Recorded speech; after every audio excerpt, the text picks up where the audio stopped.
वंदे मातरम साथियों, जय हिंद साथियों, आज बात करेंगे जुमलों की।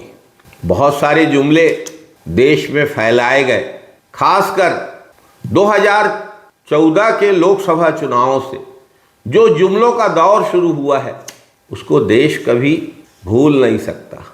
आज हम बात करेंगे 10 जुमलों की। पहला जुमला, 15 लाख रुपए सबके खातों में आएंगे। विदेशों से काला धन वापस आएगा और इतना पैसा होगा वो कि हर भारतीय के खातों में 15-15 लाख रुपए जमा किए जाएंगे। काला धन वापस आना चाहिए।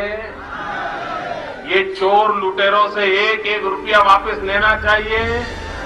जिस बैंकों में जमा है ना, उतने भी हम रुपये ले आए ना, तो भी हिंदुस्तान के एक एक गरीब आदमी को मुफ्त में 15-20 लाख रुपए यूं ही मिल जाएगा। 10 साल बीत गए, एक फूटी कौड़ी भी नहीं आई। लोग देश से पैसा लेकर भाग जरूर गए। ऐसे लोग जो मोदी जी के गुजरात के थे और ऐसे भी लोग जो अपना सरनेम मोदी लिखते थे, ऐसे लोगों को देश से भागने दिया गया, देश का पैसा लेकर भागने दिया गया। एक फूटी कौड़ी भी वापस नहीं आई। 2 करोड़ युवाओं को हर साल रोजगार मिलेगा, ये वादा किया था। जब नरेंद्र मोदी प्रधानमंत्री बने थे, उन्होंने देश के युवाओं से वायदा किया था कि 2 करोड़ युवाओं को वो रोजगार दिलवाएंगे हर साल। 14 करोड़ लोगों को नरेंद्र मोदी जी की पॉलिसीज ने बेरोजगार बना दिया है। ये क्यों हुआ? गलत पॉलिसीज के कारण। आज 10 साल हो गए, 20 करोड़ लोगों को मिलना था रोजगार, लेकिन हो रहा है उल्टा। बेरोजगारी 45 साल में सबसे ज्यादा चरम पर है। कहां गए वो 20 करोड़ रोजगार? देश जानना चाहता है। ये भी एक जुमला था। छोटे से छोटे दुकानदार को, छोटे से छोटे व्यापारी को, छोटे उद्योगपतियों को जो स्मॉल स्केल इंडस्ट्रीज चलाते हैं, ऐसे लोगों पर इनकम टैक्स का प्रहार हो रहा है, ईडी का प्रहार हो रहा है। आपने ऐसे लोगों की जेब में हाथ डालकर पैसा निकाला है। यह आपका जुमला नहीं तो और क्या था? आपने तो बातें की थी 1 नेशन 1 टैक्स की। फिर आईटी कहां से आती है? फिर जीएसटी वाले कहां से आते हैं? सेंट्रल जीएसटी और स्टेट जीएसटी अलग अलग आते हैं, और ईडी भी आती है। व्यापारियों को, छोटे छोटे उद्योगों के मालिकों को त्रस्त करने के लिए, परेशान करने के लिए जीएसटी को तो आपने गब्बर सिंह टैक्स बना दिया है। जियो के विज्ञापन में प्रधानमंत्री का फोटो लगाया जाता है। एक निजी कंपनी अपने विज्ञापन में प्रधानमंत्री जी का फोटो लगाती है। जो शक्तियां इनकी मदद करती है, उन 10-12 लोगों के लिए ये सब कुछ करते हैं, जबकि इन्होंने तो कहा था कि आम आदमी की मदद करेंगे। वो भी एक जुमला था। प्रधानमंत्री जी ने कहा था कि मैं देश का चौकीदार हूं, मैं चौकीदारी करूंगा। कैसे चौकीदार हैं आप? आप तो भागीदार बन चुके हैं।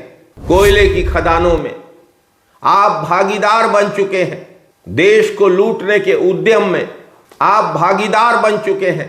हर तरह के देश की सार्वजनिक क्षेत्र की संस्थाओं को कमजोर करके बेचने के अभियान में अगर आप चौकीदार होते तो अदानी के पोर्ट से ड्रग्स का जखीरा नहीं पकड़ाया जाता। अगर आप चौकीदार होते तो अदानी के पोर्ट में ड्रग्स का जखीरा नहीं पकड़ाता। जो जखीरा पकड़ाया वो बहुत बड़ा था।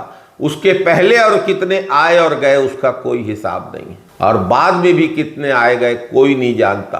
देश की युवा पीढ़ी के भविष्य को बर्बाद करने का उपक्रम चंद उद्योगपति मित्रों के फायदे के लिए चलाया जा रहा है। किसानों से वादा किया गया था उनका कर्ज माफ करने का।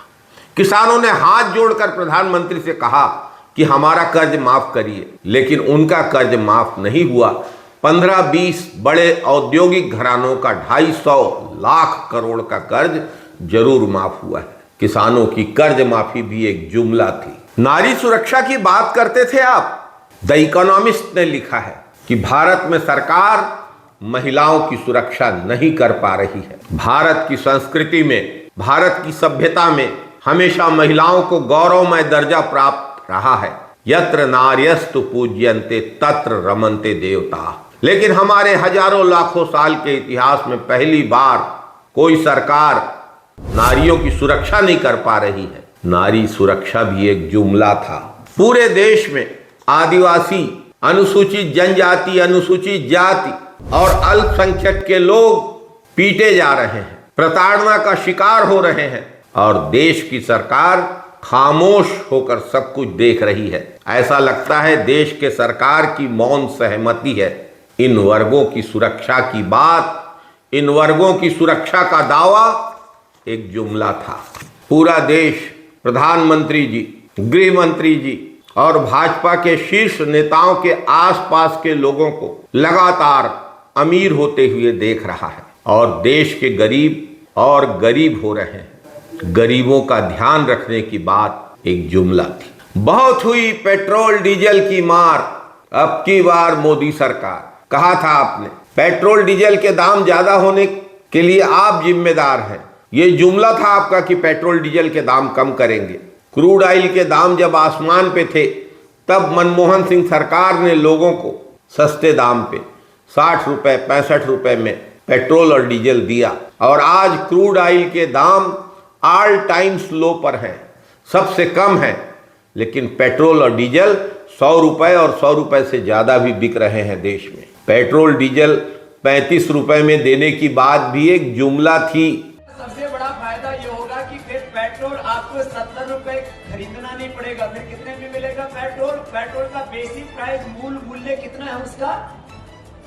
30 से 35 रुपए। बाबा रामदेव ने कहा था आपकी अदालत के कार्यक्रम में। ये जुमला याद है देश के वासियों। साथियों, हमारी देश की सभ्यता हमको सबसे प्यार करना सिखाती है, सबका सम्मान करना सिखाती है। हम अपनी प्रार्थना में कहते हैं सर्वे भवन्तु सुखिनः, सर्वे सन्तु निरामयाः, सर्वे भद्राणि पश्यन्तु, मा कश्चित् दुर्भाग् भवेत्। सबके सुखी होने की कामना करने वाली भारत की सभ्यता और संस्कृति, और आज भारत का आम आदमी इन जुमलों की मार से दुखी है, आहत है, पीड़ित है, परेशान है।